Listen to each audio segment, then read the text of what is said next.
Hey, what's going on YouTube? Just another quick video. This is my 2023 Tesla Model 3 former rental car from Hertz. Today I'm going to show you how much it costs to replace my windshield through my insurance. The windshield on this Tesla has been replaced previously when it was a rental car, and now it's my turn. Here is the Safelite receipt.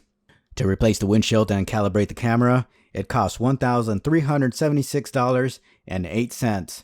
They do have to recalibrate your cameras, and you will receive a certificate of recalibration, and this is what it'll look like.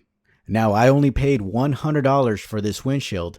That is because I have a $100 deductible on my comprehensive part of the insurance. The comprehensive part of your insurance covers damage to your vehicle from something other than an accident, including hail, vandalism, or hitting an animal. It also covers theft of your vehicle. And if you have this set at a $100 deductible, you will only pay $100 for your windshield. That is all I have for today. If this video has been helpful, please give this video a thumbs up and consider supporting the channel by subscribing. Thanks for watching. I'll catch you guys next time.